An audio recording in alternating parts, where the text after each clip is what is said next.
Hey, you trying to tell me a damn TV show soccer club done had us on the ropes?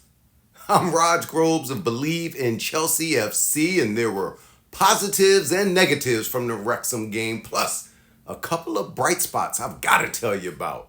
But first, soccer coordinators, you can't have a big time club like Chelsea playing in some damn Santa Clara.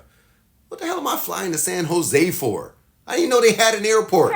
And after the game, me and the boys, we want to get after it, get a couple pints, hey, have some fun. We go to this ghost town of a downtown they got, and there was like one place open after 9 o'clock. What is this? What am I supposed to do? All right, enough of my whining. Let's get to the game. So what do we see? Wrexham started off dropping into a back five, which pretty much cut off the lanes, right? So when Chelsea had the ball, you saw a lot of center back to the right back back to center back to the other center back, over to the left back to the center back. Then this is like the first 15 minutes. I'm like, oh, damn, I should have bought a pillow. Here we go. This wasn't fun to watch to begin with.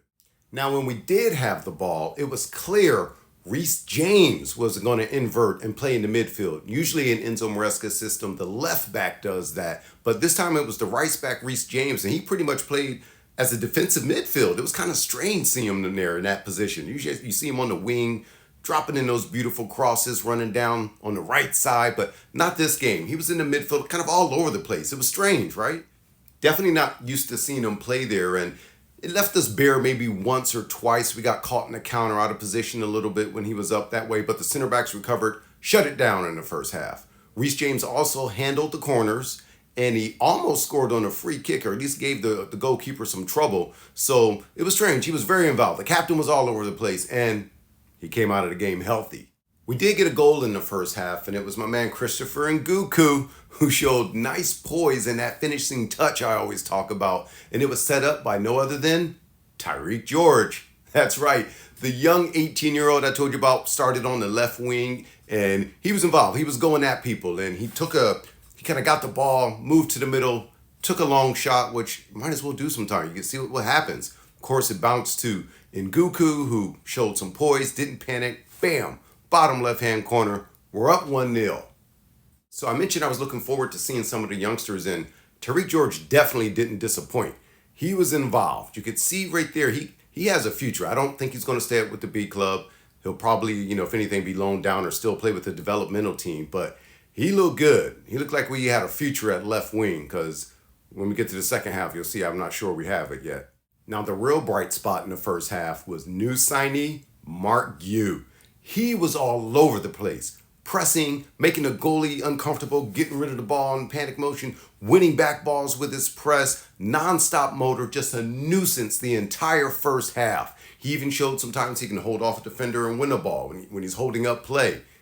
They say he was going to stick with the first team, and Maresca may not have been lying. This dude could ball. I like what I saw from him. So in the first half, the team kept it shaped pretty well. On the right wing, Madueke, he pretty much did his best Raheem Sterling impersonation. I mean, he was going at his guy, almost getting by the defenders at will, but it was his final decision or execution in the final third that just kind of stalled out any chance of scoring we had. But it was good to see him get by his guy.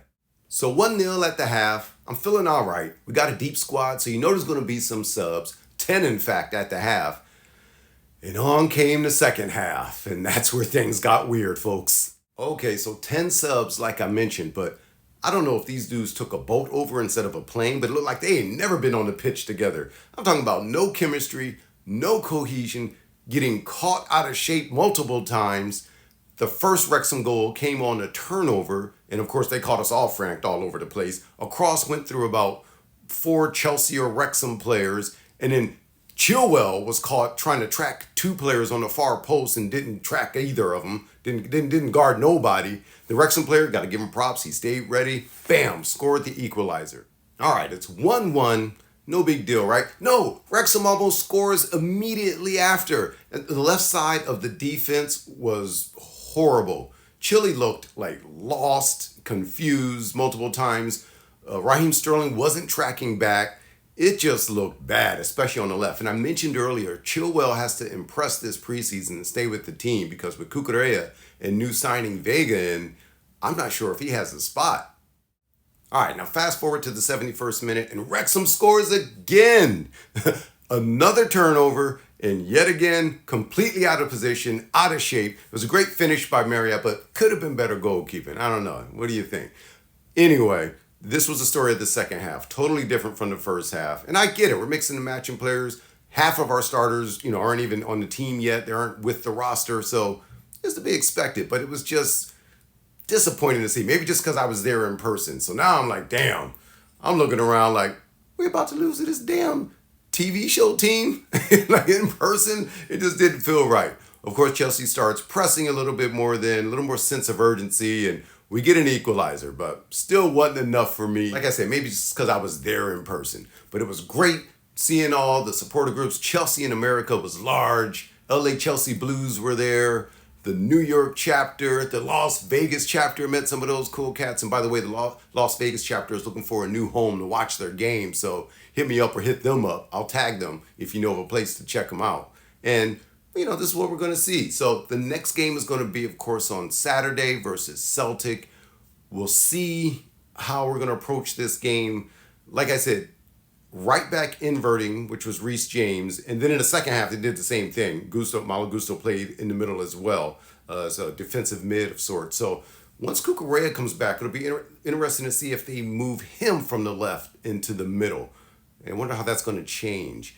But Reece James, seeing him there, seeing the captain, it was strange. But hey, Lavia played, stayed healthy, looked pretty good. Christopher Nguku was weird. He was almost a deeper mid. He wasn't the 10 like I was hoping to see. He was playing a bit deeper, but when he got forward, you saw the skill and you saw what he could do, link up. So, and Broja, I didn't even know he was on the damn roster. He started the second half and actually got the assist for the second goal for the equalizer. So, interesting to see him on the pitch.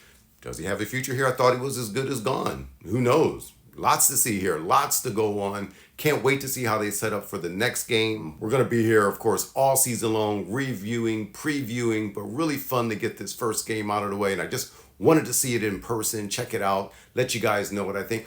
Who impressed you the most? What were the bright spots for you? Like I said, it was a mixed bag. Positives, negatives. Man, I was happy to see Mark Ute play that way. And of course, the youngster, Tyreek George, that I was telling you about, that looked good. So check out the longer version on Believe in Chelsea FC. You can click the link. And if you're watching on YouTube, make sure you subscribe. Hit a like for a brother too, why not? We'll preview these game on Saturday coming up as well.